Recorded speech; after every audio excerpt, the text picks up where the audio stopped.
Pamitnya Dinas keluar pulau.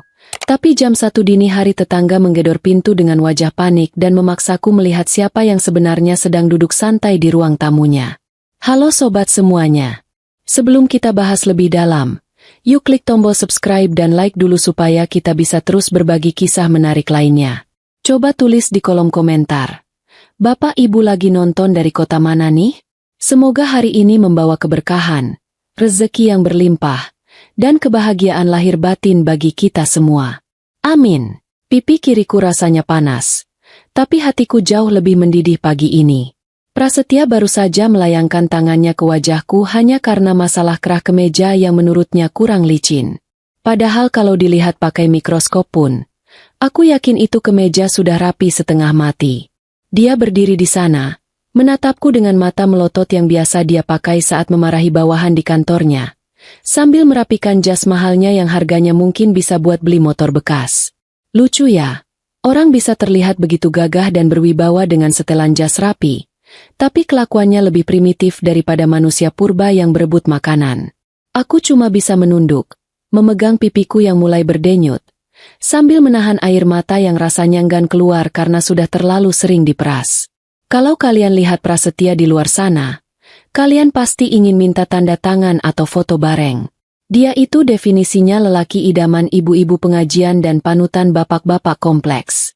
Pengusaha properti sukses, sering menyumbang ke panti asuhan, dan selalu tersenyum ramah kalau disapa satpam kompleks. Citranya begitu bersih, mengkilap, dan tanpa celah, persis seperti lantai marmer di rumah gedung kami ini. Tapi tidak ada yang tahu kalau di balik tembok tinggi pagar rumah kami, Prasetya berubah jadi sipir penjara yang kejam. Dia punya aturan-aturan tidak masuk akal yang harus dipatuhi, dan kalau meleset sedikit saja, tangannya jauh lebih cepat bergerak daripada mulutnya. Kadang aku berpikir, mungkin dia harusnya ikut lomba bela diri saja daripada jadi pengusaha. Sayang bakat memukulnya cuma dipakai ke istri sendiri. Rumah ini lebih mirip benteng pertahanan musuh daripada tempat tinggal yang nyaman. Ada kamera pengawas di setiap sudut, kecuali kamar mandi, dan pagar tinggi yang ujungnya runcing-runcing mengerikan. Satpam di depan rumah lebih setia pada Prasetya daripada anjing pelacak. Jadi mustahil bagiku untuk sekadar lari keluar gerbang sambil bawa koper. Ponselku juga selalu dicek setiap malam, seolah aku ini agen rahasia yang mau menjual data negara. Aku terjebak. Benar-benar terjebak dalam sangkar emas yang dingin ini. Pernah sekali aku mencoba mengadu ke tetangga, tapi Prasetya dengan lihainya memutar balik fakta, bilang kalau aku sedang stres dan sering berhalusinasi. Hebat kan? Tiba-tiba aku yang jadi orang gila di mata orang lain. Aku sadar, kalau aku terus diam dan pasrah begini, namaku bakal terpahat di batu nisan tahun depan. Otakku mulai berputar mencari cara. Bukan cara untuk kabur secara fisik, karena aku tahu lari 100 meter saja napasku sudah seperti orang asma, apalagi lari dari kejaran Prasetya. Aku butuh cara untuk keluar dari rumah ini secara sah, di depan banyak orang, dan membuat Prasetya tidak berkutik. Aku butuh saksi mata. Aku butuh tempat yang netral di mana kekuasaan Prasetya tidak berlaku mutlak. Dan satu-satunya tempat yang terlintas di kepalaku adalah rumah sakit. Ya, rumah sakit. Tempat orang sakit. Tapi bagiku itu terlihat seperti hotel bintang 5 yang menawarkan kebebasan. Prasetya punya satu kelemahan besar. Dan itu bukan batu kriptonite seperti di film pahlawan super. Kelemahannya adalah nama baik. Dia takut setengah mati kalau orang-orang tahu borok aslinya. Dia takut dianggap suami gagal. Takut dianggap kasar. Takut dianggap tidak bermoral. Makanya, dia tidak pernah memukulku di tempat yang terlihat jelas saat aku pakai baju tertutup. Pintar, tapi licik. Karena itulah, aku harus membuat skenario di mana dia terpaksa membawaku keluar rumah di hadapan orang banyak. Tapi dia tidak bisa disalahkan secara langsung. Aku harus celaka, tapi bukan karena tangannya. Ini rencana gila. Aku tahu. Tapi hidup dengan monster memang butuh sedikit kegilaan untuk bertahan, bukan? Senjata pilihanku hari ini bukan pistol atau pisau dapur, tapi cairan pembersih lantai aroma lemon. Baunya segar, tapi fungsinya kali ini akan sangat mematikan, atau setidaknya, menyakitkan. Siang itu, Setelah Prasetya berangkat kerja dengan mobil mewahnya, aku masuk ke kamar mandi utama. Kamar mandi ini luasnya mungkin seukuran kamar kos mahasiswa, dengan lantai marmer yang kerasnya minta ampun. Aku menuangkan cairan sabun itu cukup banyak di dekat area wastafel. Licin. Sangat licin. Aku menatap genangan sabun itu sambil menelan ludah. Ini akan sakit. Pasti sakit. Tapi rasa sakit fisik ini tidak ada apa-apanya dibandingkan sakit hati ditampar setiap pagi gara-gara kemeja kusut atau kopi kurang manis. Jantungku berdetak lebih cepat daripada saat aku menunggu pengumuman diskon besar-besaran di toko baju langganan. Waktu terasa berjalan lambat sekali sore itu. Aku sudah mandi, memakai baju tidur yang sopan, dan menunggu suara mobil Prasetya masuk ke garasi. Sekitar pukul 6 sore. Suara mesin mobil terdengar halus menderu. Itu dia. Si tuan besar sudah pulang. Aku mendengar langkah kakinya masuk rumah. Mendengar dia menyapa pembantu dengan nada dingin yang biasa. Aku berdiri di kamar mandi, tepat di pinggir jebakan yang sudah kusiapkan. Aku menarik napas panjang, berdoa dalam hati semoga tulangku kuat dan tidak ada yang patah permanen. Saat aku mendengar gagang pintu kamar tidur diputar, aku tahu saatnya sudah tiba. Ini adalah akting terhebat dalam sejarah hidupku. Dan sayang sekali tidak ada piala citra untuk kategori istri pura-pura jatuh. Mas, sudah pulang? Teriakku dari dalam kamar mandi, memancing perhatiannya. Lalu, tanpa ragu lagi, aku melangkahkan kaki kananku ke atas genangan sabun itu. Keseimbanganku hilang seketika. Dunia berputar cepat. Kakiku tergelincir liar ke depan. Dan tubuhku melayang sesaat sebelum gravitasi menarikku paksa ke bawah. Punggung dan pinggulku menghantam lantai marmer dengan bunyi debuman yang cukup keras untuk membuat ngilu siapa saja yang mendengarnya. Ah! Aku menjerit kencang. Jeritan yang sebagian besar memang karena kaget dan sakit, tapi sebagian lagi didramatisir supaya terdengar sampai ke pos satpam depan.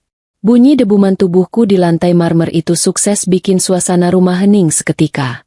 Sakitnya luar biasa. Rasanya seperti dipukul palu godam di bagian pinggang. Mataku berkunang-kunang. Tapi aku harus fokus. Aku memejamkan mata rapat-rapat, mengatur napas supaya terlihat tipis, dan melemaskan seluruh otot tubuhku. Aku harus pingsan. Aku harus terlihat tidak berdaya. Kalau aku bangun dan cuma mengadu kesakitan, Prasetya paling cuma bakal menyuruhku pakai minyak gosok dan memarahiku karena ceroboh. Tidak. Aku harus membuat ini terlihat parah. Aku harus membuat dia panik. Prasetya masuk dengan wajah yang lebih putih dari tembok rumah sakit saat melihatku tergeletak tak bergerak. Aku bisa merasakan getaran langkah kakinya yang terburu-buru mendekat. Kirana! Kirana! Suaranya terdengar panik. Bukan panik sedih karena istri tercinta jatuh. Aku yakin itu. Dia panik karena membayangkan kalau aku mati di sini, polisi akan datang, wartawan akan datang, dan hidup sempurnanya akan diubek-ubek. Dia menepuk pipiku. Agak keras sebenarnya. Dasar tangan kasar. Kirana, bangun. Jangan bikin masalah kamu. Desisnya. Ah, kalimat pertamanya saja sudah egois. Dia meraba nadiku. Tangannya gemetar. Bagus. Prasetya. Gemetarlah. Karena mulai hari ini, giliran kamu yang akan merasa tidak tenang. Mengangkat beban hidup mungkin Prasetya jagonya. Tapi mengangkat tubuh istrinya yang pingsan ternyata dia tidak ada bakat sama sekali. Aku bisa merasakan napasnya yang menderu kesal di telingaku saat dia mencoba memapah tubuhku yang kubuat selemas mungkin. Bukannya khawatir apakah tulang rusukku patah atau tidak. Dia malah sibuk mengomel pelan tentang betapa merepotkannya situasi ini. Tangannya mencengkeram lenganku dengan kaku. Seolah-olah dia sedang mengangkat karung beras bocor yang harus segera dipindahkan sebelum mengotori lantai marmer kesayangannya. Rasanya aku ingin sekali tertawa melihat dia kepayahan begitu. Tapi tentu saja aku harus menahannya sekuat tenaga atau sandiwara ini akan bubar jalan sebelum dimulai. Prasetya berteriak memanggil sopir kami dengan nada yang bisa membangunkan orang mati di pemakaman sebelah. Pak Maman, sopir tua kami yang setia tapi sering dimarahi itu, berlari tergopoh-gopoh masuk ke dalam rumah. Aku mendengar langkah kakinya yang berat beradu dengan lantai. Bapak, Ibu kenapa, Pak? Tanyanya dengan suara gemetar. Prasetya langsung memotong dengan bentakan. Jangan banyak tanya. Siapkan mobil sekarang. Buka pintu tengah lebar-lebar. Cepat. Perintahnya singkat, padat, dan penuh emosi. Padahal kalau dipikir-pikir, Pak Maman cuma bertanya karena peduli. Tapi di mata Prasetya, kepedulian bawahan itu cuma dianggap gangguan. Aku yakin Pak Maman sekarang sedang lari terbirit-birit ke garasi sambil komat kamit berdoa supaya tidak kena semprot lagi hari ini. Proses pemindahan tubuhku dari lantai kamar mandi ke mobil adalah penyiksaan tersendiri yang harus kulalui demi tiket kebebasan. Prasetya mengangkatku dengan kasar. Tidak ada lembut-lembutnya sama sekali. Seolah aku ini barang rongsokan yang mau dibuang ke tempat pengepul. Kepalaku sempat terbentur pelan di kusen pintu saat dia membawaku keluar. Dan aku harus menggigit lidahku sendiri supaya tidak mengaduh. Sakitnya lumayan bikin pusing. Tapi rasa sakit ini adalah harga yang pantas untuk sebuah rencana besar. Dia membawaku menuruni tangga utama rumah gedong kami. Setiap langkahnya terasa menghentak. Membuat pinggulku yang tadi menghantam lantai kembali terasa nyeri berdenyut-denyut. Begitu sampai di mobil, Prasetya melempar tubuhku ke jok tengah dengan keanggunan seekor badak yang sedang mengamuk. Aku mendarat di jok kulit mahal itu dengan posisi yang lumayan tidak nyaman. Tapi aku tidak berani membenarkan posisi. Jalan. Men. Ngebut. Tapi jangan sampai lecet mobilnya. Perintah Prasetya sambil membanting pintu mobil tepat di samping telingaku. Mobil mewah itu pun melaju keluar dari gerbang benteng kami. Di dalam mobil, suasana tegangnya minta ampun. Aku memejamkan mata, mengatur napas agar tetap terlihat dangkal dan lemah. Sementara itu, Prasetya sibuk mengelap keringat di dahinya sendiri. Sama sekali tidak mengecek apakah aku masih bernapas atau tidak. Prioritas dia memang selalu dirinya sendiri, bahkan di saat darurat begini. Di sepanjang jalan, Prasetya tidak henti-hentinya mengumpat pada kemacetan lalu lintas yang sebenarnya normal-normal saja untuk jam pulang kerja. Dia marah pada motor yang menyalip, marah pada lampu merah yang menurutnya terlalu lama, bahkan marah pada tukang bakso yang menyeberang jalan dengan santai. Minggir! Orang susah dasar tidak tahu aturan. Makinya pada pengendara lain yang tidak bisa mendengarnya. Lucu sekali. Dia marah pada orang yang tidak tahu aturan. Padahal dia sendiri di rumah adalah pelanggar hak asasi manusia nomor 1. Aku cuma bisa mendengarkan semua ocehannya sambil menahan rasa mual karena cara menyetir Pak Maman yang dipaksa ugal-ugalan. Rasanya isi perutku sedang dikocok di dalam blender. Perubahan karakter Prasetya terjadi begitu roda mobil kami menyentuh aspal pelataran rumah sakit. Ini adalah momen ajaib yang selalu membuatku takjub sekaligus jijik. Begitu mobil berhenti di depan pintu instalasi gawat darurat, wajah merah padam dan penuh amarah Prasetya lenyap seketika, digantikan oleh wajah pucat pasi penuh kekhawatiran yang sangat meyakinkan. Dia melompat keluar mobil, berteriak lantang, "Dokter! Suster! Tolong istri saya! Cepat!" Suaranya bergetar hebat, penuh drama, seolah-olah dia adalah suami paling mencintai istrinya di muka bumi ini. Kalau ada sutradara film di sana, Prasetya pasti sudah langsung ditawari kontrak main sinetron azab. Para perawat berlarian datang membawa brankar dorong, sigap menyambut panggilan darurat dari pria necis yang terlihat histeris itu. Tubuhku dipindahkan lagi, kali ini oleh tangan-tangan perawat yang jauh lebih cekatan dan manusiawi dibandingkan suamiku sendiri. Aku dibaringkan di atas kasur brankar yang agak keras tapi terasa seperti surga dibandingkan lantai kamar mandi tadi. Istri saya terpeleset. Sus!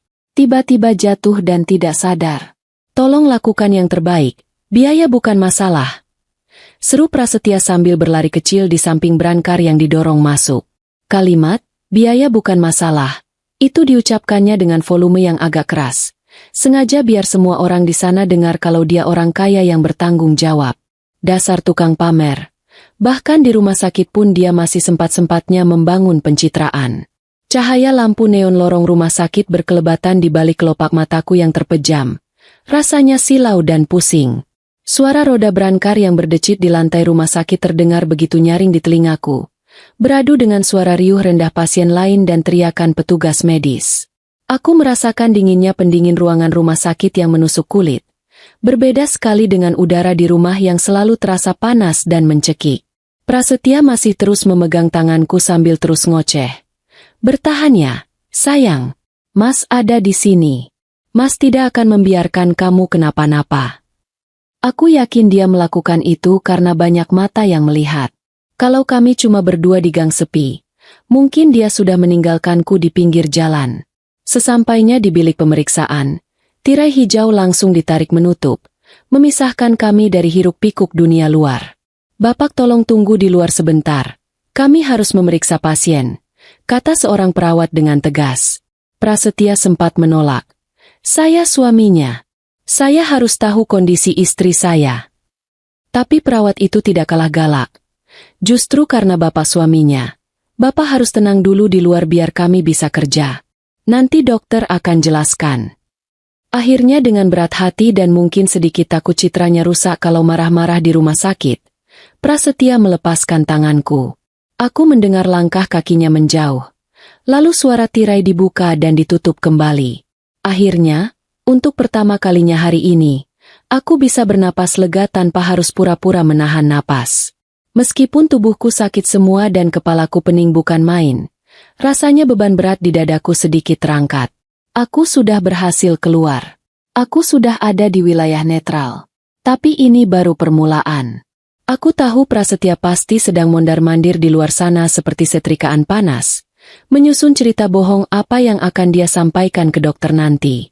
Dia pasti akan bilang aku ceroboh, lantai licin, atau aku punya riwayat darah rendah. Apapun itu, dia akan memastikan dirinya bersih. Tapi dia lupa satu hal, di rumah sakit, tubuh manusia bisa bercerita lebih jujur daripada mulut pemiliknya. Dan tubuhku punya banyak cerita sedih yang tersimpan di balik baju tertutup ini, menunggu untuk dibaca oleh orang yang tepat. Rumah sakit punya bau khas yang aneh, campuran antara aroma obat pel yang tajam dan keputusasaan yang menggantung di udara. Buat kebanyakan orang, bau ini bikin perut mual dan ingin cepat-cepat pulang. Tapi anehnya, saat aku berbaring di kasur sempit dengan sprei putih yang agak kasar ini, bau karbo rumah sakit terasa seperti wangi parfum termahal di dunia. Itu adalah wangi kebebasan. Wangi jarak aman antara aku dan tembok tinggi rumah Prasetya. Aku masih memejamkan mata, tapi telingaku bekerja ekstra keras menyimak situasi sekitar. Tirai hijau di sekelilingku seolah menjadi benteng pertahanan sementara. Di sini, di balik kain tipis berdebu ini, Prasetya tidak bisa sembarangan main tangan. Ada perawat yang lalu lalang, ada pasien sebelah yang mengerang sakit gigi, dan ada dokter jaga yang mondar-mandir. Keramaian ini adalah pelindungku. Seorang perawat muda masuk ke dalam bilikku. Langkahnya cekatan dan berbunyi, ciet-ciet, karena gesekan sepatu karetnya dengan lantai. Dia mulai memasang alat pengukur tekanan darah di lengan kiriku. Aku merasakan kain manset itu melilit lengan atasku, menekan kulit yang di bawahnya terdapat jejak memar ungu samar bekas cengkraman Prasetya 3 hari lalu. Rasanya nyeri sedikit saat alat itu memompa udara, menekan dagingku yang sudah babak belur. Aku menahan napas, berusaha tidak meringis. Tensinya agak tinggi ya, Bu, gumam perawat itu pelan, lebih kepada dirinya sendiri. Tentu saja tinggi, Mbak. Coba Mbak punya suami yang hobinya main pukul kayak pukul gendang. Pasti tensi Mbak juga bakal tembus atap setiap hari. Di luar tirai, aku mendengar suara Prasetya sedang menelepon seseorang. Nadanya rendah, berbisik, tapi penuh penekanan. Iya, bersihkan kamar mandinya sekarang. Jangan sampai ada sisa sabun. Bilang saja ibu terpleset air biasa. Jangan sampai ada orang lain masuk ke kamar utama. Dasar licik. Bahkan di saat istrinya terbaring tidak sadar, menurut sepengetahuan dia, otaknya masih sibuk menyusun skenario kriminal supaya citranya tetap bersih. Dia lebih takut lantai marmernya ternoda oleh reputasi buruk daripada takut aku gegar otak. Aku ingin sekali bangun dan meneriakkan kebohongannya pakai pengeras suara masjid. Tapi aku tahu ini belum waktunya. Sabar, Kirana. Main cantik. Biarkan dia menggali lubangnya sendiri. Tak lama kemudian, tirai bilikku disibak dengan gerakan yang tegas dan berwibawa. Angin kecil menerpa wajahku. Dari balik bulu mata yang sedikit terbuka, aku melihat sosok laki-laki dengan jas putih panjang masuk. Bukan perawat muda tadi, tapi seorang dokter senior. Rambutnya sudah memutih di bagian pelipis, dan ada kacamata menggantung di lehernya. Dia memegang papan jalan berisi catatan mediaku. Auranya beda. Kalau Prasetya punya aura penguasa yang menindas, dokter ini punya aura tenang yang menghanyutkan, seperti air sungai dalam yang menyimpan banyak rahasia. Dia berdiri di samping kasurku, mengamati wajahku sejenak, lalu mulai memeriksa denyut nadi di leherku dengan jari-jarinya yang dingin tapi mantap. "Permisi, Dok. Bagaimana keadaan istri saya?" Suara Prasetya tiba-tiba menyeruak masuk, memecah ketenangan di dalam bilik. Rupanya dia sudah selesai menelepon dan kembali menjalankan peran sebagai suami siaga. Dia menyelinap masuk melewati tirai tanpa permisi. Wajahnya dipasang mode, cemas maksimal, lagi. Napasnya agak memburu. Mungkin habis lari dari ruang tunggu atau habis lari dari kenyataan. Dia berdiri di ujung kaki kasur, menatap dokter itu dengan tatapan menuntut yang biasa dia pakai kalau pelayanan di restoran bintang 5 agak lambat. "Tolong jelaskan, Dok, dia kenapa belum sadar? Apa ada tulang yang patah? Saya harus tahu." Dokter senior itu tidak langsung menjawab. Dia menyelesaikan pemeriksaannya dulu dengan tenang, meletakkan stetoskopnya kembali ke leher, lalu perlahan-lahan memutar badannya menghadap Prasetya. Gerakannya pelan, sengaja, seolah sedang memberikan jeda dramatis di film seru. Saat dokter itu akhirnya mengangkat wajah dan menatap mata Prasetya, waktu seolah berhenti berputar di ruangan sempit itu. Suara bising UGD di latar belakang mendadak terasa jauh dan sayup-sayup. Reaksi Prasetya adalah tontonan paling memuaskan yang pernah kulihat seumur hidupku. Wajahnya yang tadi merah padam karena akting cemas, tiba-tiba berubah warna menjadi abu-abu pucat, persis seperti warna semen basah. Matanya melotot, bukan melotot marah, tapi melotot ngeri. Mulutnya sedikit terbuka, tapi tidak ada suara yang keluar, seolah pita suaranya baru saja putus ditarik setan. Kakinya goyah. Aku bisa melihat lututnya gemetar hebat di balik celana bahan mahalnya itu. Dia mundur selangkah, menabrak tiang infus di belakangnya sampai berbunyi, klontang, nyaring. Dia terlihat seperti maling ayam yang tertangkap basah oleh pemilik kandang. Tapi kali ini pemilik kandangnya bawa golok. "Selamat malam, Pak Prasetya." Sapa dokter itu. Suaranya datar, dingin, dan menusuk tulang. Tidak ada nada ramah tamah standar dokter ke keluarga pasien. Dunia ini ternyata sempit sekali, ya? Masih ingat saya? Dokter itu tersenyum tipis, tapi senyumnya tidak sampai ke mata. Matanya tajam menyorot langsung ke ulu hati Prasetya. Di papan nama yang tersemat di jas putihnya, tertulis jelas, Dr. Rizal, SPS. Prasetya menelan ludah. Jakunnya naik turun dengan susah payah. Keringat dingin sebesar biji jagung mulai muncul di pelipisnya. Dia mencoba bicara, tapi suaranya tercekat di tenggorokan. Cuma keluar bunyi mencicit seperti tikus kejepit pintu. Dokter Rizal?" Bisiknya gagap. Keangkuhan Prasetya yang biasanya setinggi langit runtuh seketika. Hancur berkeping-keping di lantai rumah sakit hanya karena satu tatapan mata dari dokter paruhbaya ini. Aku yang masih pura-pura pingsan di kasur rasanya ingin sekali membuka mata lebar-lebar dan mengambil berondong jagung. Siapapun dokter Rizal ini, dia baru saja membuat monster di rumahku berubah jadi kerupuk kena air. Situasi di ruangan itu mendadak jadi sangat canggung dan mencekam. Dokter Rizal tidak melepaskan tatapannya sedetik pun.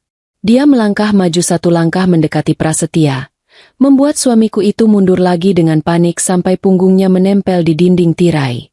"Saya yang akan menangani istri Bapak malam ini," kata Dokter Rizal perlahan, menekan setiap suku kata dengan arti yang dalam. "Saya akan pastikan dia mendapatkan keadilan. Maksud saya perawatan, yang tidak sempat didapatkan oleh adik saya dulu." Kalimat itu menggantung di udara seperti awan mendung sebelum badai. Adik? Adik siapa? Otakku berputar cepat meski mataku terpejam. Ada sejarah kelam di antara dua laki-laki ini, sejarah yang melibatkan nyawa seseorang.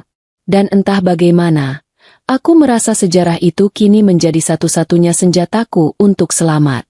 Prasetya masih mematung, napasnya pendek-pendek. Dia terlihat ingin kabur, Ingin lari keluar dari ruangan ini, tapi kakinya seolah dipaku ke lantai. Malam ini, di bilik UGD yang bau obat ini, roda nasib mulai berputar balik. Sang pemburu kini telah menjadi buruan. Udara di dalam bilik kecil ini rasanya mendadak jadi seberat beton, menekan dada siapa saja yang ada di dalamnya. Prasetya yang biasanya garang seperti singa lapar, kini menciut menjadi kucing kehujanan di hadapan Dr. Rizal. Dokter itu tidak perlu berteriak atau memukul meja. Dia cukup berdiri tegak dengan tangan dimasukkan ke saku jas putihnya. "Bapak Prasetya," kata Dr. Rizal lagi. Nadanya sopan tapi tegas, seperti guru yang menegur murid nakal. "Silakan tunggu di luar. Prosedur medis mengharuskan saya memeriksa pasien tanpa gangguan keluarga. Apalagi pasien dalam kondisi tidak sadar begini. Bapak menghalangi oksigen di ruangan ini." Kalimat terakhirnya itu sindiran halus tapi menohok, seolah keberadaan Prasetya memang racun bagi siapa saja di dekatnya. Biasanya, kalau ada orang yang berani memerintah Prasetya seperti itu, orang itu pasti sudah habis dimaki-maki sampai telinganya berdenging. Tapi kali ini, Prasetya cuma mengangguk patah-patah seperti robot rusak. Wajahnya masih pucat pasi, matanya tidak berani menatap langsung ke arah Dr. Rizal. Baik, Dok. Tolong istri saya," gumamnya pelan. Lalu buru-buru membalikkan badan dan keluar dari bilik itu secepat kilat. Langkah kakinya terdengar terseret, seolah lututnya benar-benar lemas. Aku hampir saja tersenyum lebar melihat pemandangan langka itu. Ternyata, di atas langit masih ada langit, dan di atas suami yang galak masih ada dokter masa lalu yang menakutkan. Suara tirai yang ditarik menutup terdengar seperti suara gerbang benteng yang dikunci, memberikan rasa aman yang luar biasa. Hening sejenak. Aku masih memejamkan mata, menunggu apa yang akan terjadi selanjutnya. Apakah Dr. Rizal akan memanggil perawat lain? Atau dia akan menyuntikku? Tiba-tiba, aku merasakan sentuhan lembut di bahuku, bukan sentuhan memeriksa, tapi menenangkan. "Bu Kirana," suara Dr. Rizal terdengar dekat, berbisik pelan di samping telingaku. "Bapak Prasetya sudah pergi. Ibu bisa buka matanya sekarang. Akting ibu bagus, tapi napas ibu terlalu teratur untuk orang yang menahan sakit pinggang." Mendengar itu, mataku langsung terbuka lebar karena kaget dan malu. Ternyata ketahuan.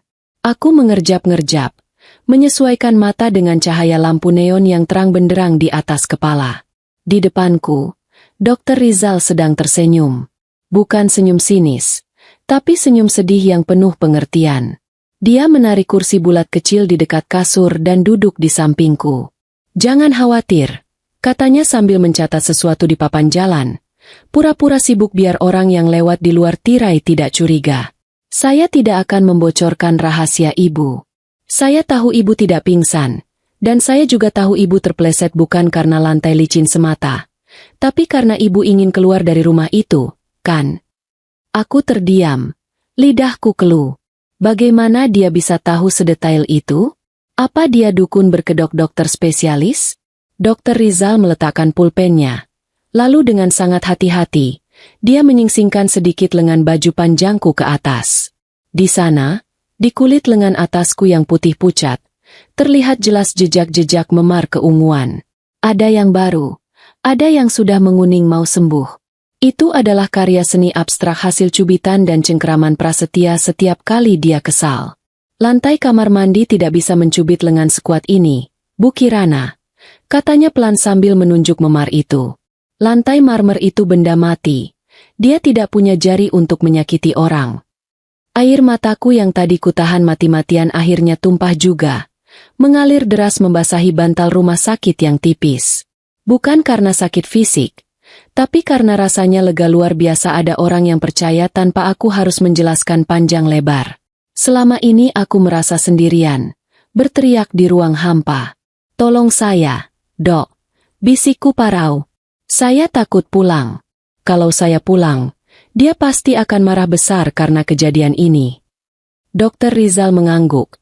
Wajahnya mengeras lagi saat teringat sosok Prasetya. Dia mengambil tisu di meja samping dan menyodorkannya padaku.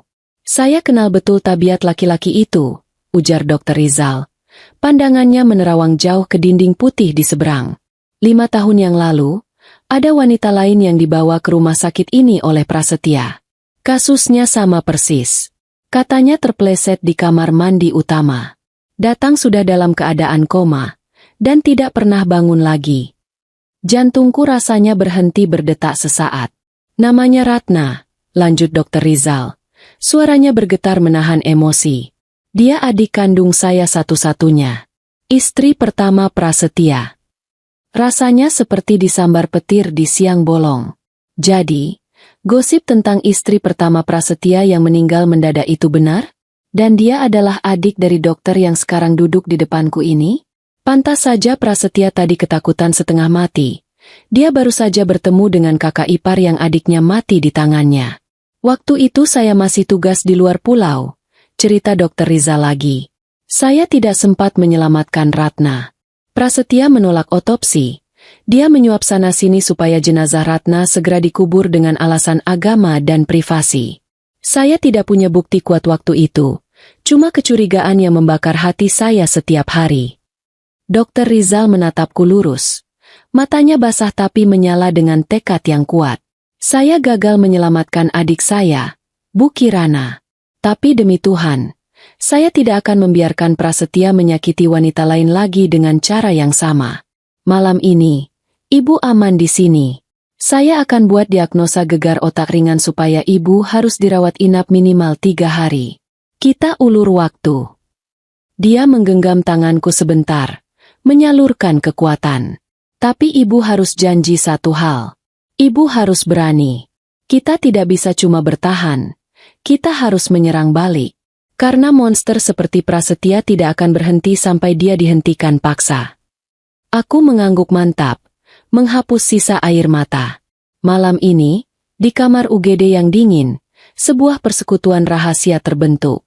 Bukan lagi antara dokter dan pasien, tapi antara dua korban yang menuntut keadilan. Bersekongkol dengan dokter spesialis di ruang gawat darurat rasanya seperti merencanakan kudeta negara di dalam pos ronda.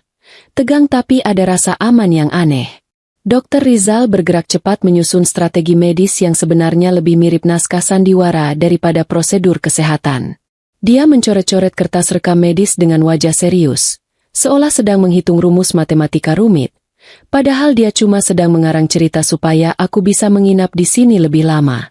Kita pakai alasan gegar otak ringan dan trauma tulang pinggul, bisiknya pelan tanpa menatapku. Tangannya sibuk menari di atas kertas. Alasan ini paling ampuh. Pasien tidak boleh banyak bergerak, harus observasi ketat, dan yang paling penting, tidak boleh dibawa pulang paksa karena risiko pendarahan otak susulan. Istilah, pendarahan otak, itu terdengar mengerikan di telinga orang awam, dan itulah senjata utama kita untuk menakut-nakuti Prasetya yang pengecut itu. Aku cuma bisa mengangguk patuh seperti murid teladan, membiarkan nasibku ditulis oleh tangan dokter yang menyimpan dendam masa lalu ini. Rasanya ironis sekali. Dulu aku memohon-mohon pada Prasetya untuk dibiarkan keluar rumah sekadar beli sayur. Sekarang aku malah memohon pada dokter untuk dikurung di kamar rawat inap. Hidup memang kadang punya selera humor yang gelap. Dr. Rizal merapikan jas putihnya, menarik napas panjang, dan mengubah ekspresi wajahnya dari yang tadinya hangat menjadi dingin dan kaku. Dia siap menghadapi monster yang sedang menunggu di luar tirai. Ingat, Bu Kirana, pesannya terakhir kali sebelum berbalik. Ibu masih pusing, mual, dan tidak ingat kejadian detailnya. Biar saya yang jadi tameng.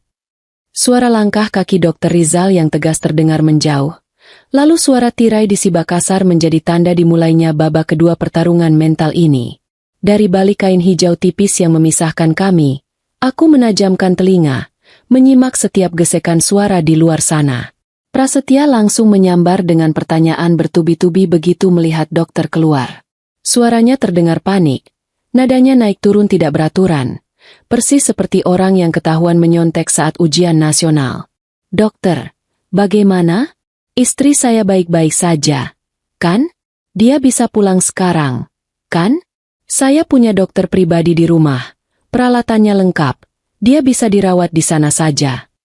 Prasetya berusaha keras mendominasi percakapan, menggunakan kekayaan dan fasilitasnya sebagai kartu as, berharap dokter ini silau dengan uangnya. Namun, Dokter Rizal bukan tipe orang yang bisa dibeli dengan janji fasilitas mewah atau amplop tebal.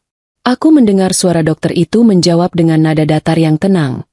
Tapi setiap kalimatnya terasa seperti tamparan bolak-balik ke wajah Prasetya. Pak Prasetya, istri Bapak mengalami benturan keras di kepala dan pinggul. Ada indikasi gegar otak. Membawanya pulang sekarang sama saja dengan membahayakan nyawanya. Kalau Bapak memaksa, silakan tanda tangan surat penolakan tindakan medis. Tapi ingat, jika terjadi sesuatu di perjalanan atau di rumah, itu murni kelalaian Bapak dan bisa jadi urusan hukum. Ancaman tentang urusan hukum, itu adalah kartu mati bagi Prasetya. Bagi pejabat gila hormat sepertinya, hukum dan polisi adalah dua hal yang harus dihindari seperti wabah penyakit menular. Hening menyelimuti lorong UGD selama beberapa detik yang terasa sangat lama. Mungkin Prasetya sedang menghitung untung rugi di kepala botaknya.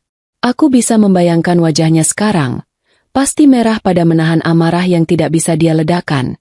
Sementara matanya bergerak liar mencari celah untuk kabur. Dia terjepit. Di satu sisi dia ingin membawaku pulang supaya bisa mengontrolku lagi. Tapi di sisi lain dia takut setengah mati berurusan dengan Dokter Rizal yang tahu sejarah kelamnya. Akhirnya, suara Prasetya terdengar lagi. Kali ini jauh lebih lemah, seperti ban mobil yang kempes perlahan. Ya sudah, lakukan yang terbaik.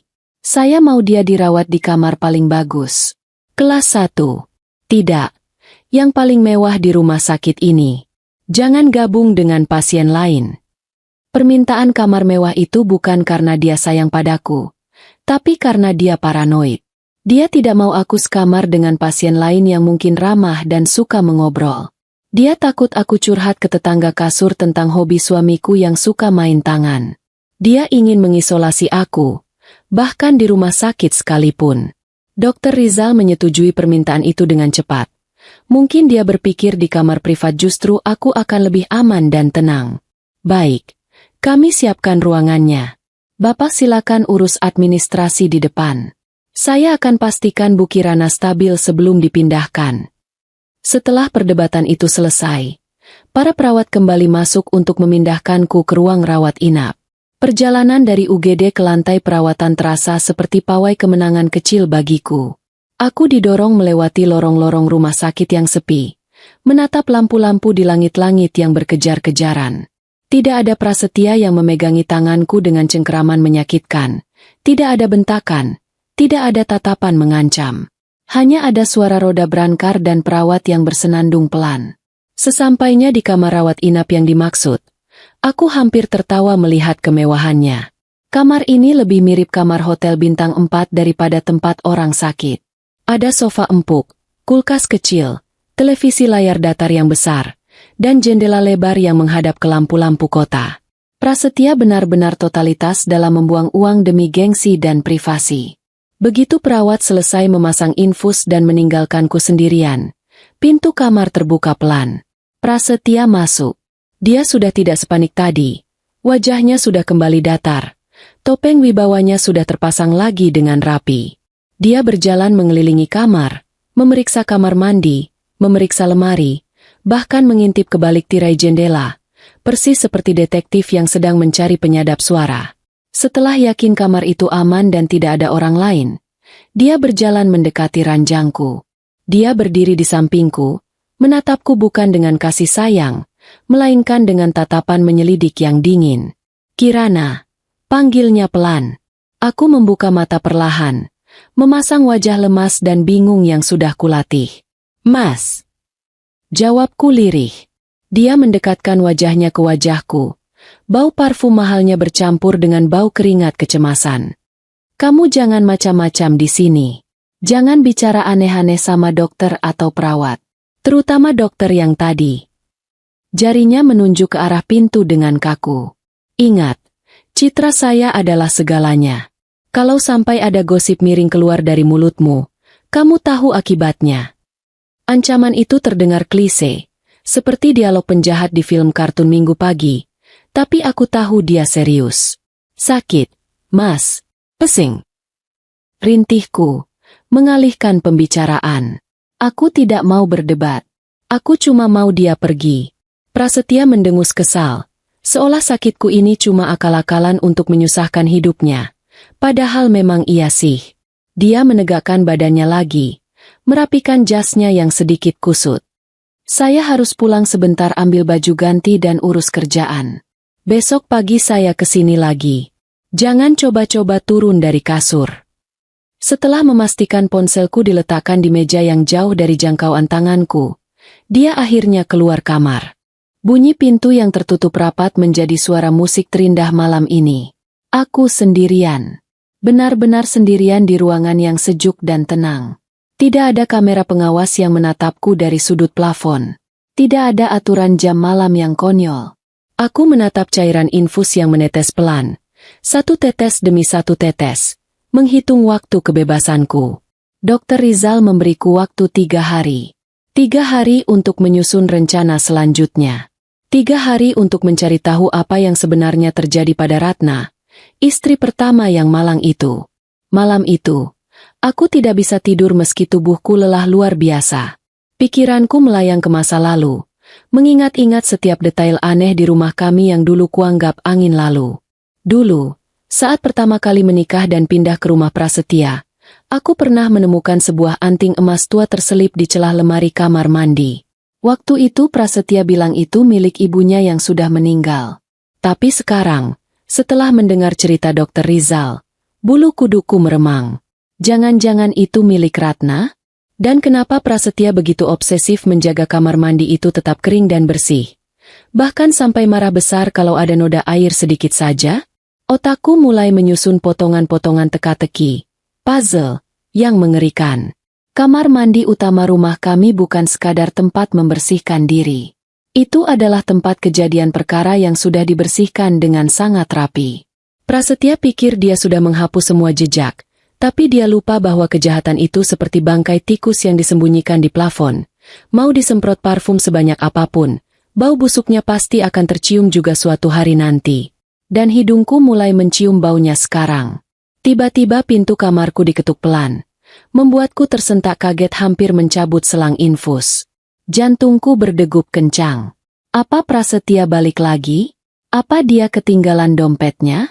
Atau dia berubah pikiran dan mau menyeretku pulang malam ini juga? Pintu terbuka sedikit, dan kepala Dr. Rizal menyembul masuk. Wajahnya terlihat lelah, kantung matanya menebal, tapi senyum tipisnya masih ada. Maaf mengganggu malam-malam, Bu Kirana, bisiknya. Dia masuk sebentar, menutup pintu di belakangnya dengan hati-hati. Dia tidak memeriksa kondisiku, tapi dia mengeluarkan secari kertas kecil yang terlipat rapi dari saku jasnya. Prasetya sudah pulang. Saya lihat mobilnya keluar gerbang. Katanya melapor seperti agen rahasia. Dia menyelipkan kertas itu di bawah bantal kepalaku dengan gerakan cepat. Ini nomor telepon pribadi saya dan alamat rumah aman milik kenalan saya. Untuk jaga-jaga kalau rencana kita berantakan. Dia menatapku tajam. Besok, saya akan atur supaya ibu harus menjalani pemindaian kepala. Itu akan memakan waktu lama dan membuat Prasetya tidak bisa masuk ruangan. Saat itulah kita bisa bicara lebih leluasa. Sekarang, istirahatlah. Kumpulkan tenaga. Musuh kita bukan orang sembarangan. Dia orang gila yang menyamar jadi orang waras. Setelah Dr. Rizal pergi, aku meraba kertas di bawah bantal itu. Tekstur kertasnya terasa kasar di ujung jariku, tapi rasanya lebih berharga daripada sertifikat tanah. Aku memejamkan mata. Kali ini benar-benar mencoba tidur. Di luar jendela, lampu kota berkelap-kelip seolah memberi semangat. Untuk pertama kalinya dalam 5 tahun pernikahan Raka ini, aku merasa punya harapan. Aku bukan lagi istri yang pasrah menunggu ditampar. Aku adalah Kirana, dan aku baru saja memulai perang. Sinar matahari pagi yang menerobos masuk lewat celah gorden tebal kamar rumah sakit ini terasa jauh lebih hangat daripada pelukan suamiku sendiri selama 5 tahun terakhir. Aku terbangun dengan rasa kaku di sekujur badan, tapi anehnya, hatiku terasa ringan seperti balon gas yang baru dilepas ke udara. Tidak ada teriakan, "Kopi mana?" yang biasa menjadi alarm pagiku. Tidak ada suara bantingan pintu atau omelan tentang debu di meja hias. Hanya ada suara dengung halus dari mesin pendingin ruangan dan suara burung gereja yang mampir di jendela lantai 5. Untuk sesaat, aku lupa kalau aku ini istri yang sedang pura-pura gegar otak. Aku merasa seperti ratu yang sedang liburan. Bedanya pelayanku pakai seragam putih-putih dan sarapannya hambar tanpa garam. Kenikmatan pagiku hancur seketika saat pintu kamar terbuka dan menampilkan sosok Prasetya yang sudah rapi jali. Dia masuk dengan membawa rantang makanan bermerek terkenal. Baunya semerbak memenuhi ruangan. Aroma bubur ayam legendaris yang antreannya bisa mengalahkan antrean sembako murah. "Selamat pagi, sayang." Sapanya dengan senyum lebar yang terlihat dipaksakan. Seolah bibirnya ditarik pakai kawat gigi tak kasat mata. Dia meletakkan rantang itu di meja, lalu mendekatiku dan mencium keningku sekilas. Ciuman itu terasa dingin dan berjarak, seperti mencium tembok.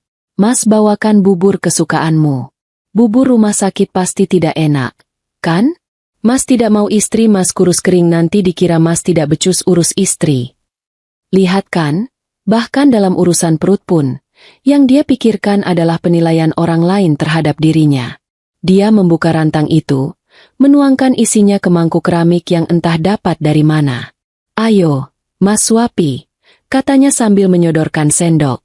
Aku ingin menolak, tapi menolak Prasetya saat dia sedang dalam mode suami teladan adalah cari mati. Jadi aku membuka mulut, menerima suapan demi suapan bubur yang rasanya mendadak jadi sepahit obat. Di sela-sela menyuapi, dia sibuk mengelap sudut bibirku dengan tisu. Gayanya persis seperti bapak-bapak yang sedang merawat anak balita di taman kanak-kanak. Kalau ada perawat yang masuk sekarang, pasti mereka akan meleleh melihat betapa romantisnya Pak Prasetya ini. Padahal aslinya, dia menekan sendok itu ke gigiku cukup keras sampai gusiku ngilu. "Nanti siang ada kolega Mas yang mau jenguk. Kamu harus pasang wajah segar ya," bisiknya di sela suapan. Aku hampir tersedak. "Loh, Mas, katanya Mas mau aku istirahat total? Kok malah terima tamu?" Protesku pelan. Prasetya melotot sebentar, tapi cepat-cepat tersenyum lagi. "Ya tidak enak kalau ditolak. Sayang, dia itu pejabat penting. Nanti kamu senyum saja. Jangan banyak bicara. Biar Mas yang jelaskan kondisi kamu. Kamu cukup angguk-angguk saja kayak boneka dashboard mobil." Aku menelan ludah kasar. Jadi aku sakit pun masih harus jadi pajangan demi melancarkan bisnisnya. Luar biasa memang dedikasi Bapak Prasetya ini terhadap citra diri. Penyiksaan sarapan itu untungnya berakhir saat pintu diketuk dan Dr. Rizal masuk diikuti 2 orang perawat. Wajah Prasetya langsung berubah tegang, seperti murid nakal yang melihat kepala sekolah masuk kelas. Dr. Rizal tersenyum ramah pada kami berdua, tapi matanya mengirimkan kode rahasia padaku. "Selamat pagi. Bagaimana tidurnya, Bu Kirana?" Tanyanya basa-basi. Sebelum aku sempat menjawab, dia langsung beralih ke Prasetya. "Pak, sesuai rencana semalam, pagi ini kita akan lakukan pemindaian kepala lengkap untuk Ibu. Alatnya ada di lantai bawah, di ruang radiologi khusus." Prasetya langsung berdiri, siap mengawal. "Saya ikut, Dok." "Maaf, Pak, tidak bisa," potong Dr. Rizal cepat dan tegas. "Area radiologi adalah area steril radiasi tinggi. Pendamping dilarang masuk sampai ke ruang persiapan, kecuali petugas medis yang memakai baju pelindung khusus. Bapak bisa menunggu di sini atau di ruang tunggu tamu di lobi. Prosesnya mungkin agak lama, sekitar 1-2 jam, karena kita harus antre dan persiapan obat kontras." Alasan itu terdengar sangat ilmiah dan menakutkan bagi orang awam. Kata, radiasi tinggi, sukses membuat nyali Prasetya ciut. Dia kan paling takut kena penyakit atau bahaya yang bisa merusak tubuh berharganya itu. "Oh, begitu ya? Bahaya ya buat orang sehat?" tanya Prasetya ragu-ragu. "Sangat berisiko, Pak. Bisa mempengaruhi kesuburan dan kesehatan sel darah kalau terpapar tanpa pelindung," jawab Dr. Rizal dengan wajah lempeng tanpa dosa. Aku yakin dia sedang menahan tawa dalam hati melihat wajah Prasetya yang makin pias. "Ya sudah, saya tunggu di sini saja kalau begitu. Dok, titip istri saya ya. Awas kalau lecet sedikit," ancam Prasetya, yang terdengar konyol karena aku sudah lecet banyak gara-gara dia. Perjalanan menuju ruang radiologi rasanya seperti perjalanan wisata paling menyenangkan tahun ini. Tanpa Prasetya yang menempel seperti lintah, aku bisa bernapas lega. Dokter Rizal berjalan di samping berangkar dorongku. Wajahnya tetap profesional sampai kami benar-benar masuk ke dalam lift khusus pasien dan pintunya tertutup rapat. Begitu kami berdua saja di dalam lift, perawatnya ada di lift sebelah membawa alat. Bahu Dokter Rizal turun, terlihat lebih santai. "Akting Bapak Prasetya boleh juga," komentarnya sambil geleng-geleng kepala. Tadi dia sempat tanya ke perawat jaga, apakah bubur yang dia bawa boleh dimakan pasien atau tidak. Padahal dia sudah menyuapi ibu setengah mangkuk. Pencitraannya benar-benar totalitas. Kami sampai di ruang persiapan radiologi, sebuah ruangan kecil yang dingin dan penuh dengan layar komputer. Dokter Rizal tidak membawaku ke mesin pemindai besar yang berisik itu. Dia malah memarkir brankarku di sudut ruangan yang tertutup tirai tebal, lalu menarik kursi dan duduk di hadapanku. Wajahnya berubah serius lagi. Dia membuka map tebal yang sedari tadi dia bawa. "Bu Kirana, kita punya waktu sekitar 45 menit sebelum saya harus bawa ibu kembali ke atas. Saya mau tunjukkan sesuatu." Dia mengeluarkan beberapa lembar foto röntgen. Bukan foto kepalaku yang baru diambil, tapi sepertinya foto lama atau foto orang lain. "Ini adalah hasil röntgen ibu yang saya ambil diam-diam saat ibu baru masuk UGD kemarin," katanya pelan. Dia menunjuk ke bagian tulang rusuk di foto itu. "Lihat garis tipis ini? Ini adalah bekas retakan tulang rusuk yang sudah menyambung kembali. Usianya sekitar 1 atau 2 tahun. Jantungku berdesir. Dia benar. 2 tahun lalu, Prasetya pernah menendangku sampai aku susah bernapas selama seminggu. Waktu itu aku tidak ke dokter. Cuma minum obat pereda nyeri warung dan mengompresnya sendiri sambil menangis di kamar mandi. Dan ini, tunjuknya lagi ke bagian lengan. Ada retakan halus di tulang hasta. Ini bukti medis. Bu, tubuh ibu adalah peta penyiksaan yang berjalan. Ini bukan akibat jatuh terpleset kemarin sore." Air mataku menetes lagi melihat bukti hitam putih penderitaanku sendiri. Rasanya ngeri melihat betapa rusaknya tubuhku di bagian dalam. Padahal dari luar aku selalu berusaha tampil sempurna demi menutupi aib suami. "Dokter, kalau dokter punya bukti ini, kenapa kita tidak langsung lapor polisi saja sekarang?" tanyaku penuh harap. Rasanya ingin sekali menyudahi semua ini detik ini juga. Dokter Rizal menggeleng pelan. Matanya menyiratkan penyesalan yang mendalam. "Belum cukup kuat, Bu. Pengacara Prasetya itu licin seperti belut yang dicelup oli. Dia bisa saja bilang ibu punya penyakit tulang rapuh, atau ibu ceroboh dan sering jatuh sendiri di rumah. Tanpa saksi mata atau rekaman kejadian, dia bisa memutarbalikan fakta dan menuntut balik kita dengan tuduhan pencemaran nama baik. Dan kalau itu terjadi, ibu akan dikembalikan ke rumah itu, dan nasib ibu akan berakhir sama seperti adik saya, Ratna." Nama Ratna disebut lagi, membuat suasana ruangan yang dingin makin terasa beku. "Ratna dulu juga punya luka-luka seperti ini," cerita Dokter Rizal. Pandangannya menerawang.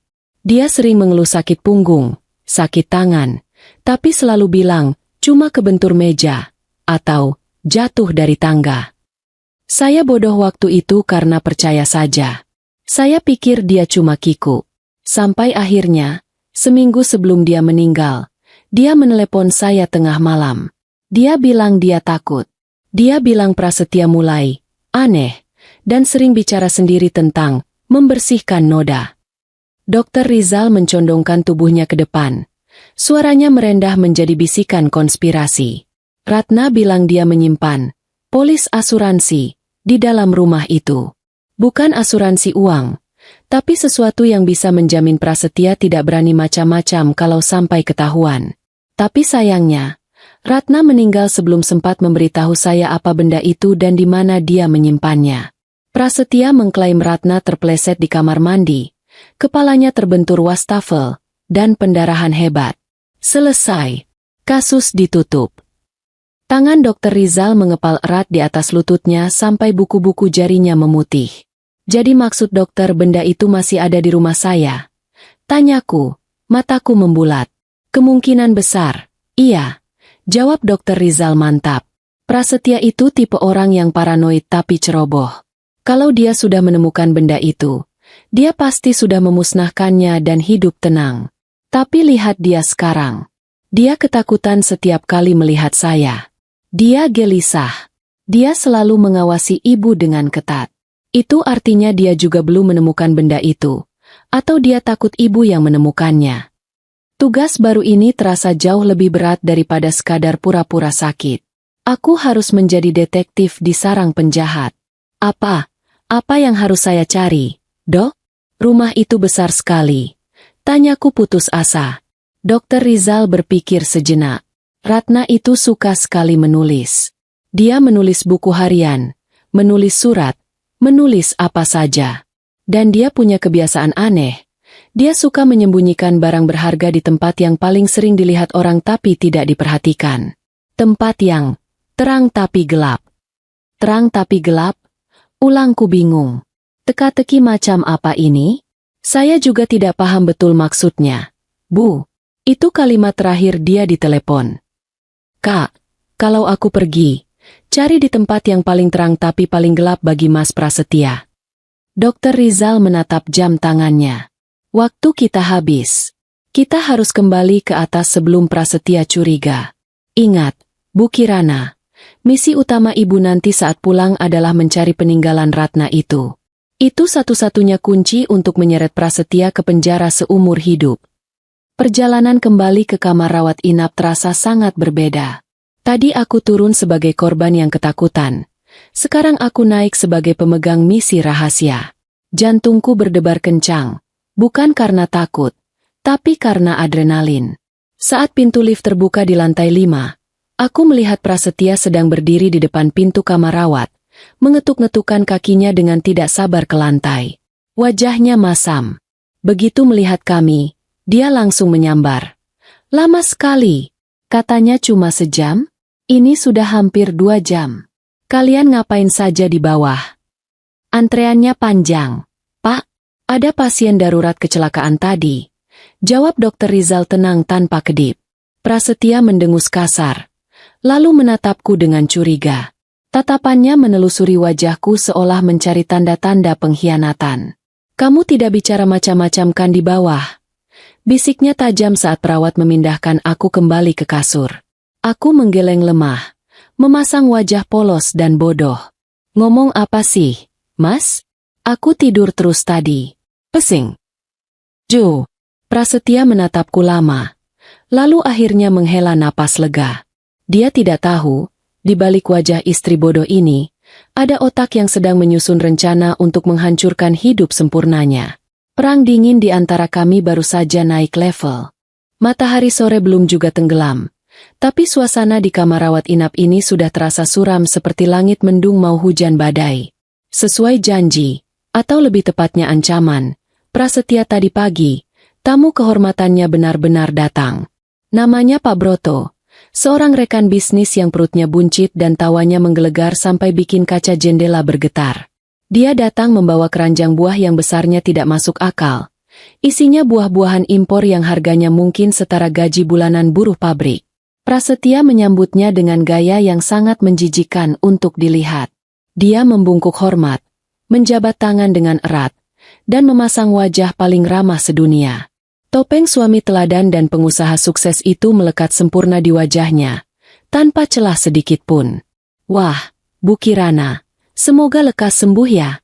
Saya kaget dengar kabar ibu jatuh. Untung punya suami sigap seperti Pak Prasetya ini, ujar Pak Broto dengan polosnya. Aku hanya bisa tersenyum tipis. Senyum palsu yang rasanya kaku sekali di pipi. Rasanya ingin muntah mendengar pujian itu. Kalau saja Pak Broto tahu bahwa suami sigap, ini adalah penyebab aku ada di sini. Mungkin dia akan tersedak biji anggur. Prasetya langsung menimpali dengan nada merendah yang dibuat-buat. Ah, biasa saja Pak. Namanya juga istri tercinta. Lecet sedikit saja saya tidak tega lihatnya. Makanya saya minta kamar terbaik. Biar istri saya istirahatnya tenang. Tidak apa-apa keluar uang banyak. Asal istri sehat. Kalimat itu diucapkan sambil mengelus kepalaku lembut. Tangan yang sama yang kemarin menyeretku di lantai. Benar-benar aktor watak kelas kakap. Sepeninggal Pak Broto, Senyum di wajah Prasetya lenyap lebih cepat daripada uang di dompet saat tanggal tua. Dia langsung duduk di sofa, melonggarkan dasinya dengan kasar, dan menghembuskan napas panjang seolah baru saja selesai mengangkat beban berat. Basa-basi itu melelahkan, gerutunya pelan. Dia menatapku tajam. Kamu tadi bagus. Tidak banyak omong. Istri pejabat itu memang harus begitu, anggun dan penurut. Jangan bikin malu suami. Aku cuma diam, memandang langit-langit kamar. Dalam hati aku mencatat, satu lagi alasan kenapa aku harus memenjarakan orang ini. Dia menganggap istrinya cuma properti pendukung karirnya, sama seperti vas bunga atau lukisan dinding. Tiba-tiba, Prasetya berdiri tegak dan berjalan mondar-mandir di dalam kamar, gelisah seperti cacing kepanasan. Saya tidak suka tempat ini, katanya tiba-tiba, memecah keheningan. Udaranya tidak enak. Perawatnya terlalu sering masuk. Dokternya juga dokter itu matanya aneh. Dia berhenti berjalan dan menatapku. Firasatku langsung tidak enak. Insting bertahan hidupku menyala merah. Prasetya yang sedang paranoid adalah Prasetya yang paling berbahaya. Dia merasa terancam, dan saat dia merasa terancam, dia akan mengambil kendali dengan cara paksa. Kita pulang besok pagi. Putusnya sepihak. Jantungku rasanya mau copot. Tapi Mas, Dokter Rizal bilang aku harus dirawat 3 hari. Kepalaku masih pusing kalau bangun. Bantahku, mencoba terdengar lemah dan memelas. Rencana Dokter Rizal akan berantakan kalau aku pulang besok. Aku butuh waktu lebih lama di sini untuk menyusun strategi, atau setidaknya untuk menikmati hidup tanpa rasa takut barang sejenak.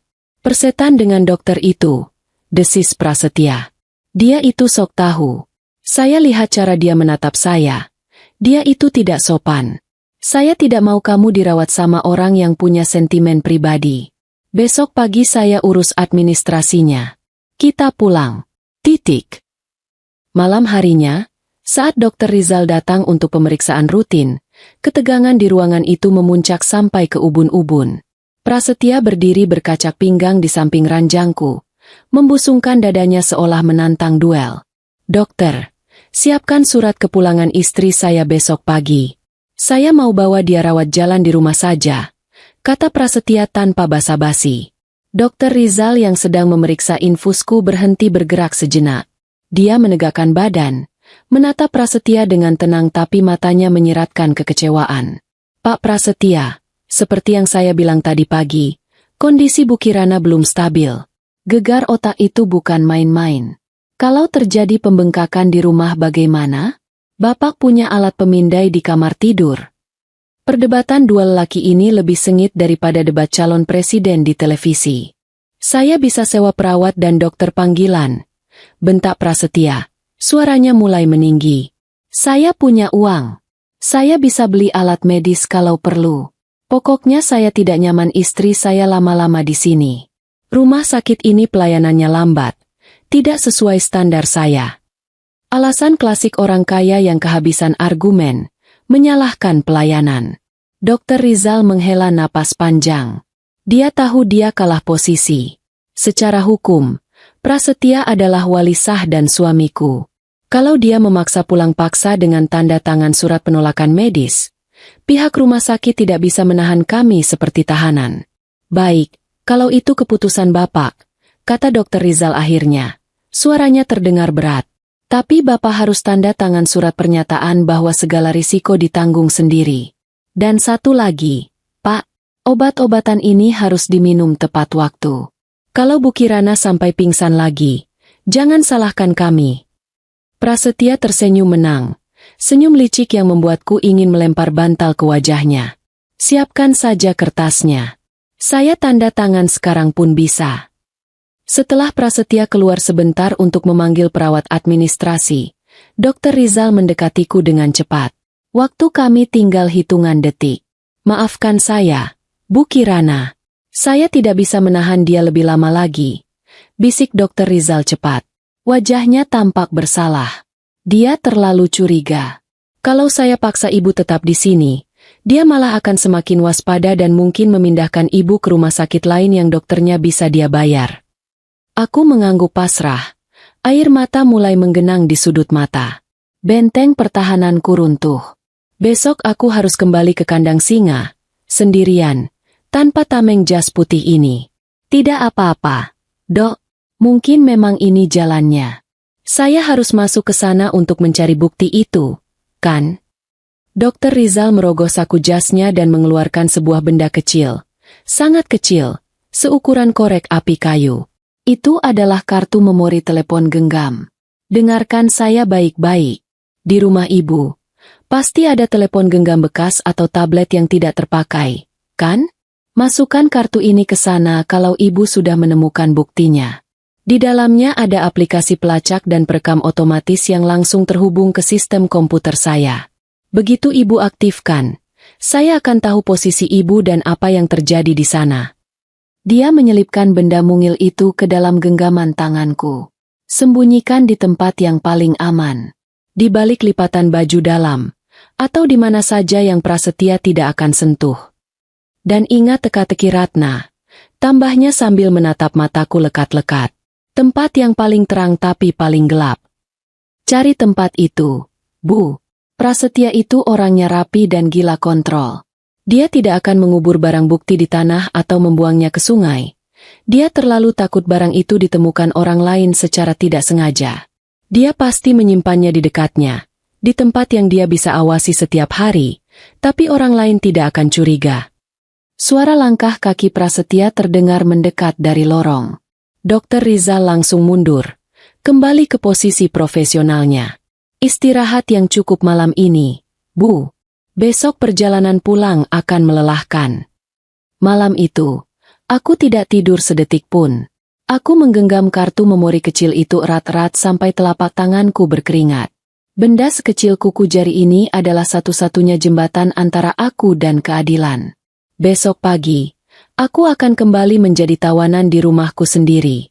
Kembali melihat wajah-wajah penjaga yang dingin, kembali merasakan lantai marmer yang dingin, dan kembali melayani monster bernama Prasetya. Tapi kali ini ada yang beda. Aku bukan pulang untuk menyerah. Aku pulang sebagai mata-mata. Aku pulang untuk menggali kuburan bagi karir dan kebebasan suamiku sendiri. Aku menatap langit-langit kamar rumah sakit yang putih bersih. Tempat paling terang tapi paling gelap. Gumamku berulang-ulang seperti mantra. Apa maksudnya? Apakah itu lampu taman? Atau ruang kerja yang lampunya selalu menyala? Tidak, itu terlalu sederhana. Ratna pasti menyembunyikannya di tempat yang berhubungan dengan kematiannya, atau tempat yang menjadi saksi bisu penderitaannya. Pikiranku melayang ke setiap sudut rumah gedong itu, mencoba mencari celah. Besok, permainan peta umpet yang mematikan ini akan dimulai. Dan kali ini, aku yang akan jadi penjaganya. Aku yang akan mencari, sampai ketemu. Perjalanan pulang dari rumah sakit rasanya lebih mirip iring-iringan jenazah menuju pemakaman daripada perjalanan pulang ke rumah yang nyaman. Di dalam mobil mewah yang kedap suara ini, keheningan terasa begitu padat sampai-sampai aku bisa mendengar suara napas Prasetya yang teratur. Dia menyetir dengan satu tangan, santai sekali, seolah dia baru saja menjemput paket belanjaan online dan bukan istrinya yang sakit. Sesekali dia bersenandung mengikuti lagu jazz yang diputar pelan di radio, sementara aku duduk di sebelahnya sambil memeluk tas tangan erat-erat, seakan tas itu adalah pelampung di tengah lautan badai. Aku menatap jalanan yang macet lewat kaca jendela, melihat orang-orang di luar sana yang sibuk dengan urusan mereka, bebas tertawa, bebas makan bakso di pinggir jalan, bebas menjadi manusia. Rasanya aku ingin melompat keluar, berguling di aspal, lalu lari sekencang-kencangnya. Tapi tentu saja, dengan tulang rusuk yang nyeri dan pintu mobil yang dikunci otomatis, itu cuma angan-angan konyol. Gerbang besi rumah kami yang menjulang tinggi terbuka perlahan dengan bunyi derit mesin otomatis, menyambut kedatangan sang raja dan tawanan favoritnya. Rumah ini masih sama seperti saat kutinggalkan kemarin lusa. Megah, bercat putih bersih, dengan pilar-pilar besar yang sombong. Tapi hari ini, aura rumah ini terasa berbeda di mataku. Dulu aku melihatnya sebagai istana, sekarang aku melihatnya sebagai tempat kejadian perkara yang belum terungkap. Pak Maman dan Mbak Surti, asisten rumah tangga kami, sudah berdiri di teras menyambut. Wajah mereka menunduk dalam-dalam, tidak berani menatap mata Prasetya. Kasihan mereka, bekerja di rumah ini pasti rasanya seperti bekerja menjinakkan bom waktu. Salah potong kabel sedikit saja bisa meledak.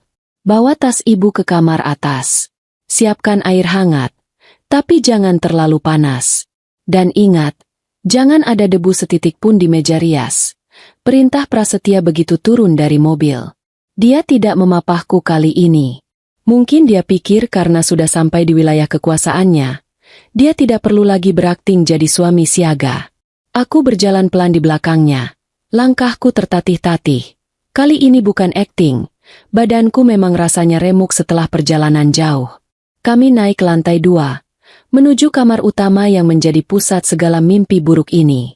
Begitu pintu kamar ditutup, bunyi, klik, kunci yang diputar Prasetya terdengar seperti vonis hakim yang mengetuk palu. Kamu istirahat di sini. Jangan keluar kamar kalau tidak perlu. Makanan nanti diantar Surti sampai depan pintu. Katanya datar. Dia lalu mengulurkan tangan kanannya. Telapaknya terbuka. Sini ponselmu. Aku sudah menduga hal ini akan terjadi. Jadi aku menyerahkan ponselku dengan wajah pasrah yang sudah kulatih di depan cermin toilet rumah sakit. Buat apa, Mas? Aku mau kabari ibu di kampung kalau aku sudah pulang. Tanyaku memelas. Padahal aku tahu jawabannya. Prasetya tersenyum miring. Senyum yang meremehkan kecerdasan lawan bicaranya. Radiasi ponsel tidak bagus buat pemulihan otak kamu. Lagi pula, kamu perlu ketenangan. Tidak usah baca gosip atau berita aneh-aneh. Nanti kalau ibumu telepon, Mas yang angkat. Dia memasukkan ponselku ke saku celananya, lalu berjalan menuju pintu keluar. Sebelum keluar, dia berbalik sebentar. Mas, ada rapat daring, online, di ruang kerja bawah. Kalau butuh apa-apa, tekan bel intercom di samping kasur. Jangan teriak-teriak, tidak sopan. Begitu Prasetya pergi, aku langsung menghembuskan napas panjang sampai paru-paruku terasa kosong. Lututku lemas. Aku merosot duduk di tepi ranjang besar yang spraynya terlalu licin itu. Aku meraba saku rahasia yang kujahit asal-asalan di balik baju dalamku. Kartu memori kecil pemberian Dr. Rizal masih ada di sana, hangat menempel di kulit. Aman. Sekarang tantangan terbesarnya dimulai. Aku menatap sekeliling kamar yang luas ini. Lemari besar, meja rias, rak buku, dan tentu saja, pintu menuju kamar mandi, keramat, itu. Di mana Ratna menyembunyikan buktinya? Tempat paling terang tapi paling gelap. Kalimat itu berputar-putar di kepalaku seperti lagu iklan yang menyebalkan. Aku mencoba berpikir seperti Prasetya. Mencoba menyelami otak narsistiknya yang gila hormat itu. Prasetya suka sekali dengan cahaya. Rumah ini lampunya terang benderang di mana-mana karena dia benci kegelapan. Dia benci sudut-sudut yang tidak terlihat. Tempat paling terang. Gumamku sambil berjalan tertatih mengelilingi kamar. Aku melihat lampu gantung kristal di tengah ruangan. Terang? Iya. Tapi apa Ratna bisa memanjat ke sana tanpa ketahuan? Rasanya mustahil. Aku beralih ke lampu baca di samping tempat tidur.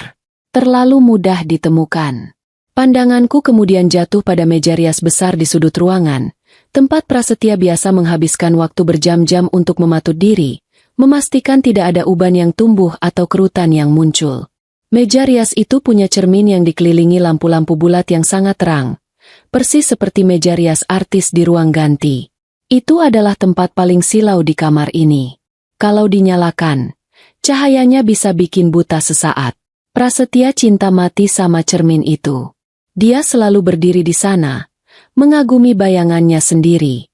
Dan disitulah ironinya. Orang narsistik seperti Prasetya hanya melihat apa yang ada di permukaan cermin, dirinya sendiri. Dia tidak pernah peduli dengan apa yang ada di balik cermin itu, atau apa yang menopang cermin itu. Baginya, dunia hanya sejauh pantulan wajahnya. Mungkinkah itu maksud Ratna? Tempat paling terang karena lampunya, tapi paling gelap karena Prasetya tidak pernah melihat ke balik kilaunya sendiri? Dengan jantung berdebar kencang, aku mendekati meja rias itu. Aku menyalakan lampunya. Klik.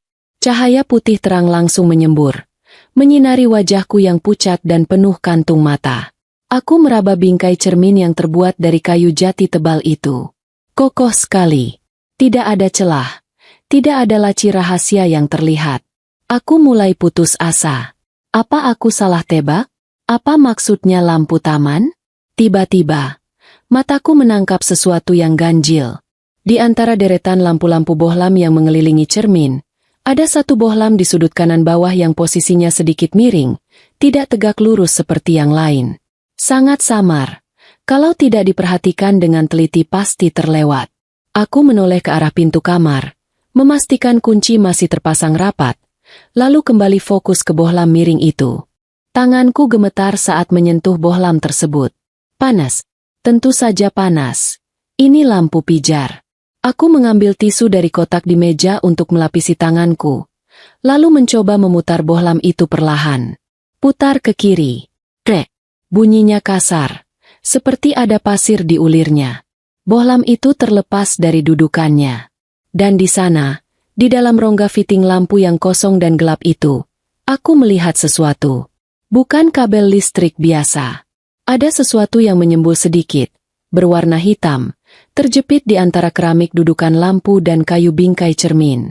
Ketemu kau, bisikku pelan. Suaraku bergetar antara takut dan girang. Aku menggunakan jepit rambut untuk mengait benda itu keluar. Susah sekali. Keringat dingin mulai mengalir di punggungku. Kalau Prasetya tiba-tiba masuk sekarang dan melihatku sedang mengorek-ngorek meja rias kesayangannya, tamatlah riwayatku. Aku menahan napas. Tanganku berusaha stabil meski jantungku rasanya mau melompat keluar lewat tenggorokan. Sedikit lagi dapat. Sebuah benda kecil jatuh ke telapak tanganku yang terlapisi tisu.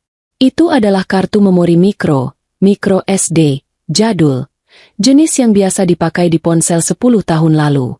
Masih terbungkus rapi dalam plastik klip obat yang sangat kecil untuk melindunginya dari panas lampu. Aku menatap benda kecil di tanganku itu dengan perasaan campur aduk. Inikah nyawa Ratna? Inikah suara terakhirnya?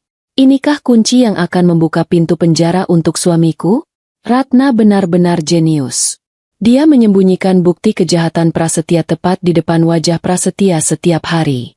Setiap pagi saat Prasetya bercermin, merapikan dasi, dan tersenyum bangga pada dirinya sendiri, dia tidak sadar bahwa bukti kebusukannya sedang menatap balik dari balik cahaya lampu yang menyinarinya. Tempat paling terang, sekaligus tempat paling gelap bagi si buta hati. Suara langkah kaki berat terdengar menaiki tangga di luar kamar. Panik langsung menyerangku. Itu pasti langkah Prasetya. Cepat-cepat aku memasukkan kembali bohlam lampu itu ke tempatnya. Memutarnya asal sampai menyala lagi. Kartu memori temuan itu kugenggam erat. Lalu kumasukkan ke dalam saku celana piyamaku. Aku berlari kecil, secepat yang diizinkan pinggulku yang sakit, menuju tempat tidur, melompat naik, dan menarik selimut sampai dada. Aku memejamkan mata, mengatur napas yang memburu hebat. Ceklek. Suara kunci pintu dibuka. Prasetya masuk. "Kamu kenapa, Kirana?" Tanyanya curiga dari ambang pintu. Aku membuka mata pelan, berusaha memasang wajah orang yang baru bangun tidur. Mas, tidak apa-apa. Cuma mimpi buruk tadi, kaget. Jawabku dengan suara serak yang tidak dibuat-buat. Prasetya menatapku tajam. Matanya menyapu seisi ruangan, lalu berhenti di meja rias. "Lampunya kenapa nyala? Siapa yang nyalain?" Tanyanya dingin. "Memes." Aku lupa mematikan lampu meja rias yang silau itu. Otakku bekerja kilat mencari alasan. Tadi aku mau ngaca sebentar. Mas, mau lihat memar di muka aku. Tapi terus pusing, jadi langsung tidur lagi lupa matiin. Jawabku, berdoa semoga alasan itu masuk akal. Prasetya berjalan mendekati meja rias. Jantungku rasanya berhenti berdetak saat dia berdiri tepat di depan bohlam yang tadi kulepas. Dia menatap cermin, mematut dirinya sebentar. Lalu tangannya terulur mematikan saklar lampu. Klik. Ruangan jadi agak redup kembali. Lain kali dimatikan. Boros listrik. Gerutunya sambil berjalan keluar lagi. "Saya mau ambil minum dulu." Aku menghembuskan napas lega sampai lemas. Hampir saja. Benar-benar hampir saja. Sekarang aku punya 2 kartu memori. Satu dari Dr. Rizal untuk merekam, dan satu dari Ratna yang berisi masa lalu. Dan malam ini, aku harus mencari cara untuk menggabungkan keduanya menjadi senjata pemusnah massal bagi karir Prasetya. Malam di rumah mewah ini rasanya panjang sekali. Seolah-olah jam dinding sedang mogok kerja karena bosan melihat drama rumah tangga kami. Pukul 2 pagi, suasana sunyi senyap. Di sampingku, Prasetya tidur telentang dengan mulut sedikit terbuka, mendengkur halus namun nadanya menyebalkan. Suara dengkurannya itu, yang dulu sering bikin aku susah tidur dan ingin menyumbat hidungnya pakai kaos kaki, sekarang terdengar seperti musik pengiring misi rahasia. Dengkurannya adalah tanda bahwa CCTV hidup di rumah ini sedang mati sementara. Ini adalah kesempatan emas yang tidak boleh disia-siakan, atau aku akan menyesal seumur hidup sampai jadi hantu penasaran. Dengan gerakan super pelan, lebih lambat dari siput yang sedang sakit pinggang, aku menyibakkan selimut tebal itu. Setiap pergerakan kasur yang berdecit sekecil apapun membuat jantungku rasanya mau melompat keluar lewat tenggorokan. Aku melirik Prasetya. Dia bergerak sedikit, menggumamkan sesuatu soal saham atau uang, lalu kembali diam. Aman. Aku turun dari tempat tidur. Kakiku menyentuh karpet tebal yang meredam suara langkah. Aku tidak berani menyalakan lampu. Berbekal cahaya bulan yang remang-remang dari balik gorden, aku meraba-raba menuju laci meja samping tempat tidur. Di sana, tersimpan komputer tablet tua yang sudah lama tidak dipakai karena Prasetya bilang layarnya kurang jernih. Benda rongsokan di matanya. Tapi harta karun bagiku malam ini. Aku membawa benda pipi itu ke dalam kamar mandi. Satu-satunya tempat di rumah ini yang punya kunci dari dalam. Aku duduk di atas tutup kloset. Tanganku gemetar hebat saat mencoba menyalakan layar. Baterainya tinggal sedikit. Warnanya sudah merah kritis. Persis seperti nyawaku saat ini. Cukup untuk 1 kali aksi nekat. Aku merogoh saku piyamaku, mengeluarkan 2 benda kecil yang selama ini kujaga melebihi berlian. Kartu memori dari Dr. Rizal dan kartu memori temuan dari meja rias Ratna. Dengan jari yang licin karena keringat dingin, aku memasukkan kartu memori temuan Ratna terlebih dahulu ke lubang samping perangkat itu. Layar berkedip sebentar, lalu memunculkan sebuah folder dengan nama yang bikin merinding. Jangan dibuka. Nama foldernya klasik sekali. Khas orang panik yang bingung mau kasih nama apa. Aku menekan folder itu. Isinya hanya 1 berkas suara. Tanggalnya 5 tahun yang lalu. Tanggal yang sama dengan hari kematian Ratna. Tanganku berkeringat dingin saat menekan tombol putar. Suara gemerisik terdengar lebih dulu, lalu suara bentakan Prasetya yang menggelegar memenuhi ruangan kecil ini, meskipun suaranya sudah kucilkan serendah mungkin. Kamu pikir kamu bisa sembunyikan uang itu dari saya? Saya tahu kamu kirim ke adik kamu si dokter miskin itu. Lalu suara Ratna yang terisak menjawab, itu uang warisan orang tuaku, Mas. Bukan uang kamu. Perdebatan itu makin panas. Ada suara barang pecah. Suara tamparan. Lalu hening sejenak. Diikuti suara benturan yang sangat keras seperti benda berat jatuh ke lantai. Lalu suara napas tersengal-sengal dari Prasetya. Ratna? Bangun. Selen. Jangan mati dulu. Ah, sudahlah. Bilang saja terpeleset. Rekaman berakhir. Aku menutup mulutku dengan tangan, menahan isak tangis yang mau meledak. Gila. Benar-benar gila. Dia membunuh istrinya sendiri karena uang warisan. Lalu dengan entengnya menyusun alasan di detik yang sama saat istrinya meregang nyawa. Aku segera mencabut kartu memori Ratna dan menggantinya dengan kartu memori pelacak dari Dr. Rizal. Aplikasi pelacak itu langsung aktif begitu kartu masuk. Layar menunjukkan peta lokasi rumah ini dengan titik merah berkedip. Aku melihat ada pilihan, kirim data. Tanpa pikir panjang, aku menyalin rekaman suara Ratna tadi ke dalam memori perangkat, lalu mencoba mengirimkannya ke sistem milik Dr. Rizal. Sinyal internet rumah ini untungnya kencang. Satu-satunya hal positif dari fasilitas mewah Prasetya. Bilah pengiriman data bergerak lambat. 10%. 30%. Ayo cepat. Jangan lemot di saat genting begini. Tiba-tiba, gagang pintu kamar mandi diputar dari luar. Ceklek. Ceklek. Terkunci. Jantungku rasanya berhenti berdetak. Kirana, kamu di dalam? Suara Prasetya terdengar serak khas bangun tidur, tapi nadanya penuh curiga. Iya, Mas. Perutku mulas. Jawabku tergagap. Berusaha terdengar senatural mungkin sambil memegang perangkat itu dengan tangan gemetar. Bilah data baru 50%. Lama amat? Buka pintunya. Saya mau buang air kecil. Perintah Prasetya. Nadanya mulai tidak sabar. Memes. Aku panik setengah mati. Kalau aku buka sekarang, dia bakal lihat aku pegang benda ini. Kalau tidak dibuka, dia bakal mendobrak karena dia paling benci menunggu. Sebentar, Mas. Masih belum tuntas nih. Seruku.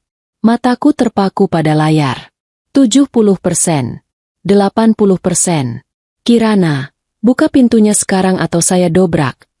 Bentak Prasetya sambil menggedor pintu. Kesabaran orang narsistik itu memang setipis tisu toilet basah. 90%. 100%. Data terkirim. Tulisan hijau itu muncul di layar. Sukses. Dr. Rizal sudah punya rekamannya. Aku buru-buru mematikan layar, menyembunyikan kedua kartu memori itu kembali ke saku celana, dan menyelipkan perangkat tablet itu ke dalam tumpukan handuk bersih di rak wastafel. Aku menekan tombol siram kloset untuk efek suara, lalu membuka kunci pintu dengan tangan gemetar. Prasetya berdiri di sana, wajahnya masam, matanya menyipit curiga. Dia tidak langsung masuk untuk buang air. Dia malah menatapku dari ujung rambut sampai ujung kaki, seolah sedang memindai kode batang belanjaan. Kamu ngapain saja di dalam? Kok keringatan begitu? Tanyanya menyelidik. Kan aku bilang perutku mulas. Mas, masuk angin mungkin. Jawabku sambil memegangi perut. Akting sakit perut level Piala Citra. Prasetya mendengus, lalu mendorongku minggir. Dia masuk ke kamar mandi, tapi bukannya menuju kloset. Matanya malah menyapu sekeliling ruangan. Insting pemangsanya menyala. Dia merasa ada yang salah. Matanya menyapu rak sabun, wastafel, lalu berhenti di tumpukan handuk tempat aku menyembunyikan tablet tadi. Sial, ada ujung pelindung tablet yang sedikit menyembul keluar karena aku terburu-buru. Prasetya melangkah mendekati rak handuk itu. Napasku tercekat di tenggorokan. Rasanya seperti menelan batu kerikil. Dia menarik handuk itu kasar. Tablet tua itu jatuh ke lantai dengan bunyi brak yang nyaring. Prasetya menatap benda itu, lalu menatapku. Wajahnya berubah mengerikan. Bukan lagi wajah suami yang galak, tapi wajah pembunuh yang tertangkap basah. Dia memungut benda itu, menyalakannya. Layarnya masih menampilkan aplikasi pelacak Dr. Rizal yang belum sempat kututup sempurna karena panik. Peta lokasi rumah kami terpampang jelas. Apa ini? Desisnya pelan. Suaranya bergetar menahan amarah yang memuncak. Dia membanting tablet itu ke lantai marmer sampai layarnya hancur berkeping-keping. Kamu kerja sama dengan dokter itu ya? Tanyanya, suaranya naik tinggi. Dia melangkah maju, memojokkanku ke dinding kamar mandi yang dingin. Kamu kirim apa ke dia? Jawab. Teriaknya. Tangan kanannya melayang, mencengkeram leherku dengan kuat. Aku terbatuk. Oksigen di paru-paruku menipis seketika. Jawab. Kamu mau menghancurkan saya? Hah? Istri tidak tahu diri. Kamu mau mati kayak Ratna? Iya. Pengakuan itu keluar sendiri dari mulutnya. Di saat nyawaku di ujung tanduk, di saat cengkeramannya semakin kuat mencekik leherku, aku meronta. Kakiku menendang-nendang udara. Mataku menangkap sesuatu di rak kaca di belakang punggung Prasetya. Botol semprotan pengeras rambut aerosol milik Prasetya yang biasa dia pakai biar rambutnya kaku anti badai. Tangan kiriku meraba-raba ke belakang punggungnya. Dapat. Lepaskan aku. Cicitku lemah. Tidak akan. Kamu mati malam ini. Teriak Prasetya gila. Dengan sisa tenaga terakhir, aku mengarahkan lubang semprotan itu tepat ke mata Prasetya dan menekan tombolnya sekuat tenaga. Cairan kimia pedih itu menyemprot deras langsung ke bola matanya yang terbuka lebar. Prasetya menjerit kesakitan. Refleks tangannya melepaskan leherku untuk menutupi matanya yang perih terbakar. Ah! Mataku. Aku jatuh terduduk di lantai, terbatuk-batuk menghirup udara rakus. Prasetya mundur sempoyongan, menabrak pintu kaca pancuran mandi sampai retak. Dia buta sesaat. Aku teringat kelemahan fisiknya yang lain selain gengsi. Asma. Dia punya asma berat yang kumat kalau emosinya meledak atau kena debu kimia. Aku merangkak cepat keluar dari kamar mandi menuju meja laci tempat dia menyimpan obat-obatannya. Prasetya masih meraung-raung di kamar mandi, tapi suaranya mulai berubah menjadi suara napas yang berbunyi ngik-ngik. Aku mengambil obat semprot napas miliknya dari laci. Benda kecil penyelamat hidupnya ada di tanganku. Prasetya keluar dari kamar mandi dengan merangkak. Matanya merah bengkak, napasnya memburu parah. Dia melihatku memegang obatnya. Dia mengulurkan tangan, menggapai-gapai putus asa. Obat. Suaranya hilang timbul. Aku berdiri tegak menatapnya. Dulu aku pasti akan lari memberikannya sambil menangis khawatir. Tapi malam ini tidak. Aku menendang obat semprot itu jauh-jauh, meluncur di lantai sampai masuk ke kolong lemari yang sempit dan gelap. Ambil sendiri, Mas, kataku dingin. Prasetya menatapku tak percaya. Lalu menatap kolong lemari itu dengan putus asa. Dia mencoba merangkak ke sana, tapi tenaganya habis. Dia jatuh tersungkur di karpet, memegangi dadanya, megap-megap seperti ikan di daratan. Di kejauhan, sayup-sayup aku mendengar suara yang paling indah di dunia. Sirene mobil polisi yang meraung-raung mendekat ke gerbang rumah kami. Sirene mobil polisi yang meraung-raung di depan gerbang rumah rasanya seperti lagu dangdut paling asyik yang pernah kudengar seumur hidup. Bising, heboh, tapi bikin hati ingin joget kegirangan.